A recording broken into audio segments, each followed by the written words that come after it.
Welcome to a dreamer's experience where we let the next generation's voice be heard and we help build a stable identity in an unstable world. I'm with the lovely, heartfelt Shyann. How are you doing? Good. How are you? Pretty good, pretty good. What I like to do is an icebreaker. So I just want to ask you, what is your favorite or exciting childhood memory? Like my favorite would probably be camping with my cousins. Okay, I like that. Okay, so you actually helped segue the next thing. Obviously, unfortunately, like you said, you didn't have too many good ones, but you did have a couple of them. So I want to ask you then, what is anxiety and depression? What does that look like for you from a woman's point of view? Like, what does that look like? I would say like for depression for me would be like me being in a dark room by myself, like listening to music, kind of like tuning the world out, I guess. And then with anxiety for myself, I feel like I get claustrophobic around people, and I shut down completely, and like I shake a lot. Okay, what kind of music do you listen to when you're in that Christian music? Okay. Or country music. Okay. I'm not a country person, but that's okay. You know, country has some pretty good songs. That's actually good though, because what you said, because a lot of times, you know, when we're in that, when we're feeling depressed or really just like shutting down, we listen to music that only enhances that at times, right? So that's kind of cool that you're listening to something that does the opposite of that. So then I wanted to ask you then, because it sounds like you have before, but what is the time that you experienced anxiety or depression, and like what did that look like for you? What was maybe the first time you like experienced that? The first time I felt that way, it would probably be when I was in the 5th grade. I got bullied really bad, and I didn't know why. Like I felt like I wanted to be isolated away from everybody, or why I didn't want to like talk about even just my day. I just wanted to do my own thing. I think that's probably when I first felt. Wow, that's crazy, because that's so young too. So like excuse me. So like, by you being so young, were you able to, I guess, one, recognize that, and two, were you able to talk to anyone about it? I didn't ever know what depression was, so I had no idea what was going on, or I felt like something was wrong with me. But I did talk to a family member who found my suicide note. Oh, wow. Okay. And that family member had actually dealt with depression, or still does deal with depression and anxiety. And so I used that person to talk to and kind of go through things with. Wow. That's great that you have someone to talk to about that. So besides, obviously, like you said, being bullied and stuff like that, like for me, there was times where I would be kind of low, basically maybe because of insecurities, or actually it was because of insecurities and things like that. And I would get to a low place I would compare myself to certain people, celebrities and things like that. So have you seen, or even for yourself, where you might have compared yourself to celebrities or something like that, especially with social media being so big, right? So you see Cardi B or whoever, and a lot of times you're already feeling kind of low, and it makes you, it's not their fault, but it makes you feel like basically it makes you kind of stuck in this place that's not healthy. Definitely a couple of years ago, I would be on social media and I would see women like the Kardashians or someone like Cardi B and look at what they have and how many likes they would get, or the comments that they would get from just everybody, and I would feel like, well, I want that same thing. I want whatever they have so that I can get that type of attention. But up until recently, I've learned to love myself in the way I am and the way I look, and this is how God made me. So, but before, I definitely was super insecure. I like that. Not the part that you was insecure, but obviously you could share that. So for you too, was it ever then at a point where you, like you said with Kardashians and Cardi B and all that, was there ever a point where you started to compare yourself to maybe friends or family members? Where like you're already in a rut, right? Like for me, like obviously a lot of times, especially anxiety, right? Anxiety to me means basically you're stuck. You're worried about the future that hasn't happened yet, right? Mm-hmm. And so for me, I would compare myself to like certain friends or even family members, and I'm like, man, I'm never gonna be like this when I get older. I'm never gonna be able to do this when I get older. Mm-hmm. To the point where, you know, that will also trigger certain depression with certain situations. Mm-hmm. So like for you, did you ever do that as well as a woman? Have you ever?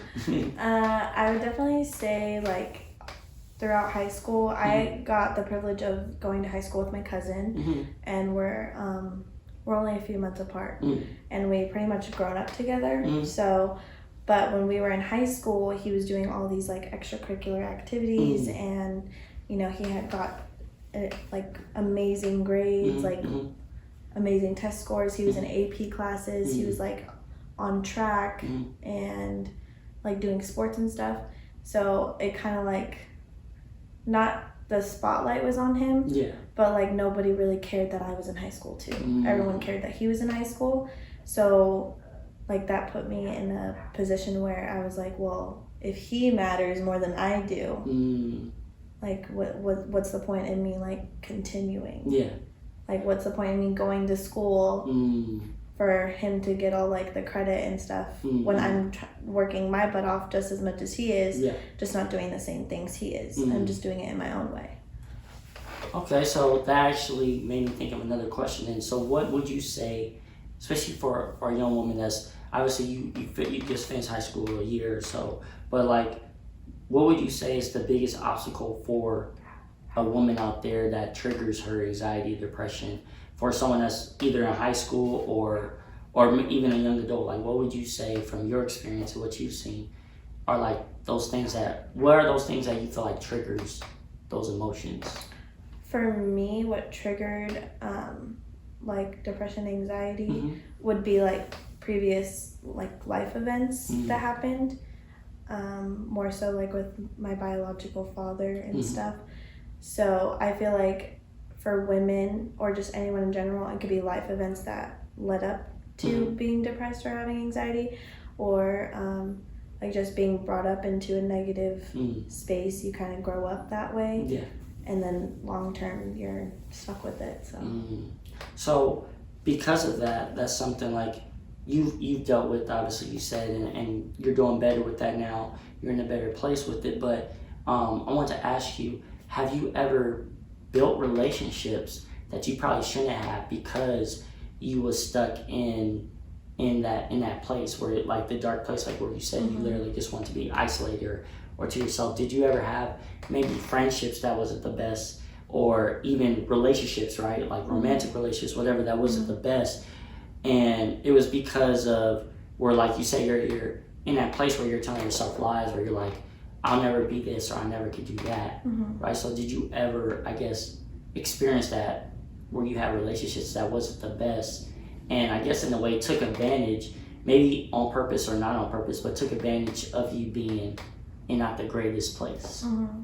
I would definitely say I had toxic friendships. They definitely took advantage of me being like at my lowest point, because even if I was at my lowest point, I was always really kind to everybody, and I was really like, I would always build somebody up.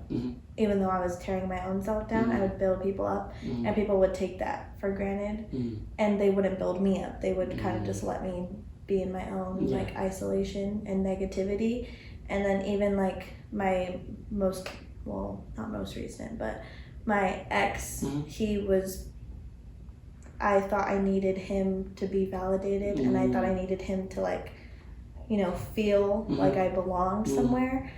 But then once we like split up and stuff, then I realized, well, I don't need him, and I don't need anybody to validate me when I have myself. I like that. I like that, because I've been in that place before too. When I was younger, like, you know, like you said, literally needing validation, right? And you're literally leaning on them to help you get out of this rut, because you're like, oh, if I do this, or if I'm able to do these things, but then at the same time you're in your own head saying I'll never be able to do these things, right? Which isn't true. So that's definitely a place you don't want to be. So then as a woman, then what would you say is the toughest thing, just as society's going on now, like what would you say is like probably the toughest thing to deal with just being a woman? Probably looks, the way like society thinks a woman should look, the way that they portray women to be sexualized, basically. It's true. And so like what you said before, like, right, like if you don't have certain if you don't get so many likes or something, you're not quote unquote validated, right? So that definitely can, especially if you're young, right? If there's someone that's for example, someone right now listening or watching is like 12 years old, and they're literally like, I have to have like whatever X amount of likes to feel like I'm worthy, right? So like, have you, I guess as well, like you said with social media, did you ever at a certain point literally be like, I don't even want to post pictures, right? Because at the same time, like, I'm not going to get quote unquote the validation. And when I don't get the validation, I start beating myself up, which makes me fall in a depression state. It's almost like every time you post a picture, you want all the likes, you want all the comments saying, oh my gosh, she's so gorgeous, oh my gosh, you're this, blah, blah, blah, blah, blah. But at the end of the day, like, I post things for me, and I post things like not because I want likes and not because I want someone to comment. I post it because I think it looks good. I'm not posting it for validation. Before, I would post for validation, and if I didn't get the certain amount of likes that I wanted, I would take the post down. But now, no matter how many likes it gets, if it gets 0 likes, I don't care. I'll still leave it up. That's good. No, that's how everyone should be, honestly. You know, because what makes you feel good, what works for you. But a lot of times it's hard to do. So I want to ask you then, if you're okay with it, what would you say? Because obviously I love the fact that you're now in such a better place.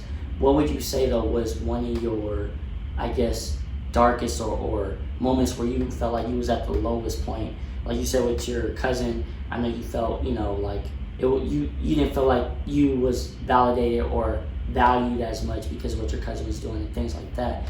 But what was, if you're okay sharing, what was one of the, I guess, darkest or lowest moments for you, and then how did you get out of that?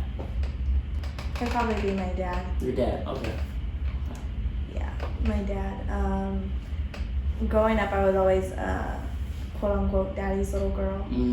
So not having my dad in my life kind of like threw me in like a whirlwind.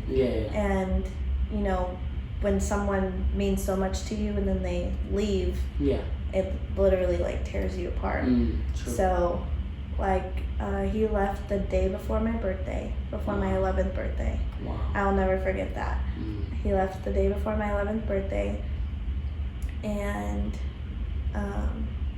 he left because he committed adultery. I think that's what it's called. And when he left not only me, but he left my other sister behind, and that hurt me even more, like seeing her being super little still. Like, it was one thing for me to only be 10 and then for her to only be 5. I couldn't imagine, like, at 5 years old, like, your dad just up and leaves. And so I feel like I was at my lowest point. I didn't even, like, want to be around anybody. I barely wanted to be around my own mom or even my sister. Like, I kind of just wanted, because I didn't understand. Like, how could someone do that to me?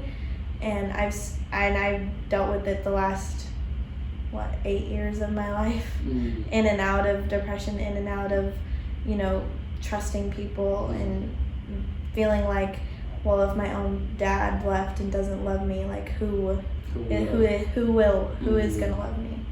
So like little things will trigger it. Like last year at camp really hit me really bad because I just felt like I didn't belong. I felt like no one cared if I was there. Yeah. And I just wanted to go home.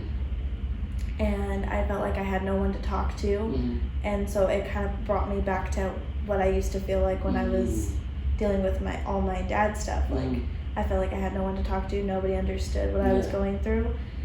But now I've kind of like, when I feel like that, I kind of just take a step back and, look at where I'm at and look at how much I've accomplished without him and how much more I will accomplish without him. I like that. So obviously, like what you said, he left you in that, and that's a big thing to at a young age to be dealt with that, right? To like, oh really, my father just leaves. That's a huge thing to deal with. So I want to ask you then, because you said like you would get stuck in that place. Did you ever at times, I guess, blame yourself too? As obviously you was 11, you said. So like, did you ever, I guess, at the time blame yourself, like, oh, was there something I could have did? Yeah. As a kid, I felt like as a kid I wasn't good enough. Like I didn't make him happy enough to want to stay home or want to be around his family. I felt like I could have been a better kid, or I could have maybe, done something differently to make, things not happen the way it did. But then I realized like I can't control his actions. I can't control like what he's done. Yeah. And so I kind of, before I would think that it was all my fault, or like, maybe I used to think it was my sister's fault because she was younger than me. Yeah. And for 5 years, all they had was me. And then now you brought a new baby, and that's a lot of stress. So I used to think sometimes it was her fault. But then I would think back, like, again, it's his actions that he, like, he chose to do those things. He chose to do X, Y, and Z.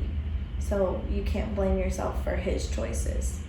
That's good, yeah, because what depression does, right? Depression makes you stuck in the past and robs you of your future, right? So when like you said, obviously as you're growing up, the things you keep focusing on the past and like what could I did differently, but in reality, like what you said, there was nothing you could do.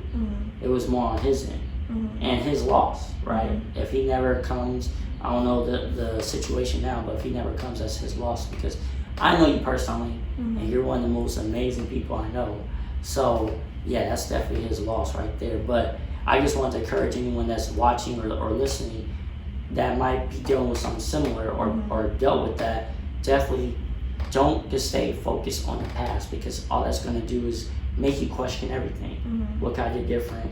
It was me. Like you said, he was even blaming like your sister at one point just because you're trying to find an answer when it literally was out of your control. Yeah, you're trying to find something or someone to blame when it's really the person that hurt you in the beginning. Exactly. It's their that's true. fault.